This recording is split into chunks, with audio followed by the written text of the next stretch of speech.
The forests of British Columbia, a bountiful gift of nature.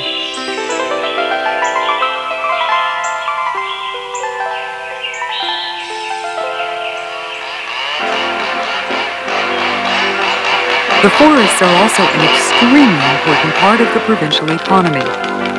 Thousands of British Columbian families earn their livelihoods from the continuous harvest of the forest.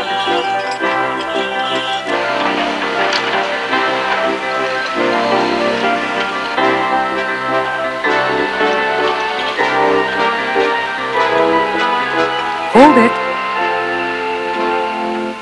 Stop the music. Logging is not the end of the story, and it certainly isn't the beginning. The beginning takes place right here in the forest.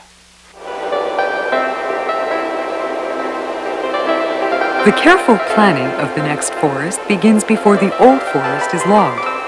The most suitable species of tree for replanting is identified. Then, only the largest and most dominant individual trees are chosen for reproduction purposes.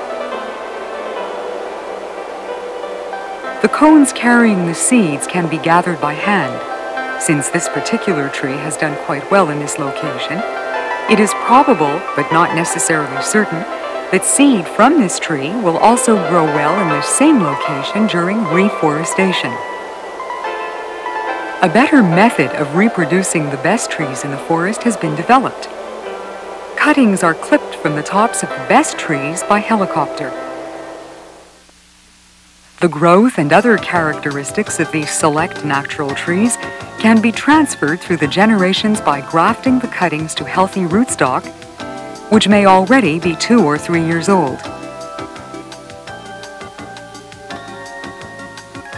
The new trees are then kept in greenhouses and cultured with tender loving care for a further 1 or 2 years.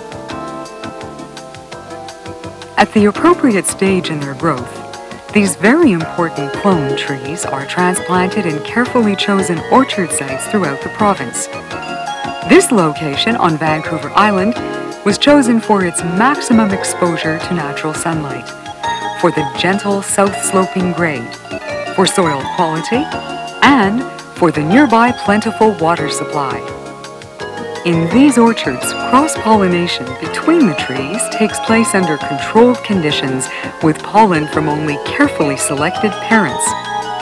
Different colored ribbons are used to identify the trees in this orchard, which are producing seeds designated for planting at specific elevations. These cones are being collected from a seed orchard in the Okanagan Valley.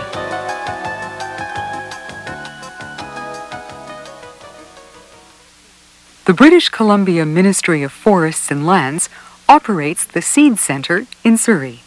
Nearly all the seed cones harvested in British Columbia are brought to this state-of-the-art seed processing facility. The cones are first spread out on trays. The trays are assembled into stacks, which are then rolled into a specially designed kiln to be air dried for up to 20 hours. This drying process opens the scales on the cone to release the seed.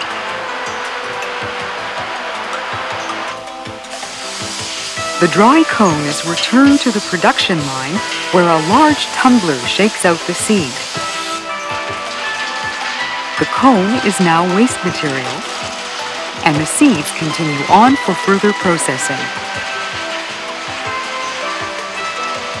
A scalper and grading machine separates assorted debris from the seeds.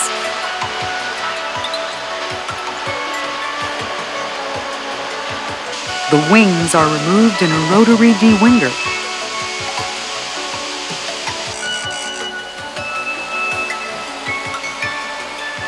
A liquid settling process removes resin and rock particles. The wet, but by now reasonably pure seeds, are collected onto a moving grid and dry yet again to a specific moisture content. They are sized and cleaned one more time with pneumatic-specific gravity cleaners.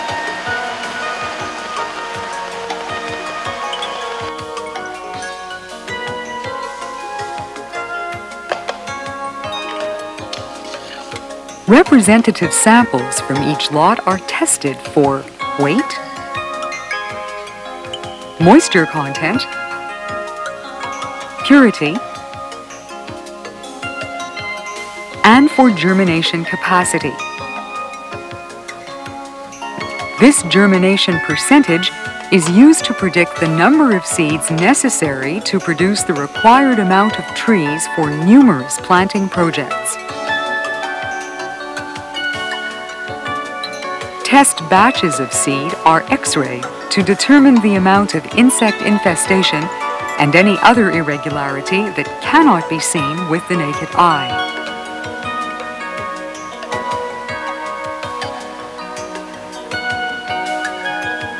All pertinent information from cone collection, extraction, processing, laboratory test results, and even some physical characteristics of the parent trees is maintained in a computer file.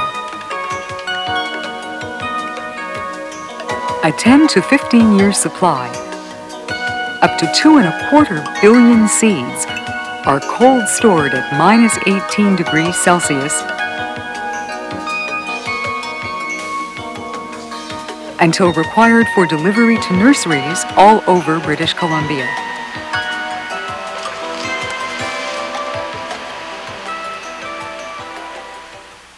These are not just ordinary seed to be spread in the bush with faith and hope and help from nature. Rather, it's nature with a lot of help from modern forestry. These seeds have been collected from only the biggest and best trees in the forest and have been bred specifically to be planted right here on this spot after these trees have been logged.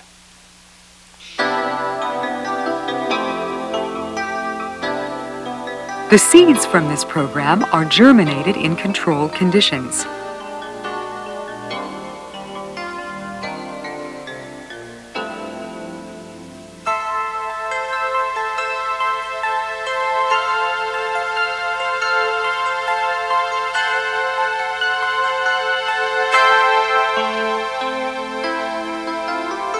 Air, temperature, and humidity is controlled. The valuable seedlings are protected from fungus and insects.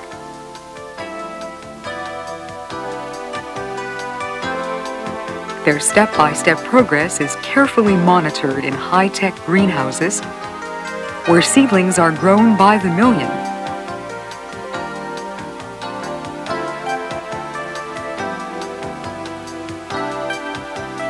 There are several modern nurseries strategically located all over British Columbia. As you know by now, this seedling is a product of a long and detailed process. Still, there's more to it than a little tree with good genes that is expected to do well in the forest. The seedling must be well proportioned, with an extensive root system supporting a vigorous top. It must be free from disease. It must have good nutrition, and it must be physiologically prepared to begin its regrowth in the forest. However, even the best seedling will not grow unless it is correctly planted. What appears as rough and random treatment with heavy tools and hobnailed boots is deliberate and systematic. Thought is given to the best spot, and each tree is carefully planted. The seedlings that are being planted on this mountaintop have been specifically bred for planting on this location, at this elevation. And since planting must take place during short optimum periods, the tree planters must work in all weather conditions. While it is vital to our provincial economy to continue the ongoing harvest of our trees, it is more than prudent to regrow the forest as soon as possible for our children and our children's children. The forest is a bountiful natural resource to be used and reused to create wealth and enjoyment for this and future generations.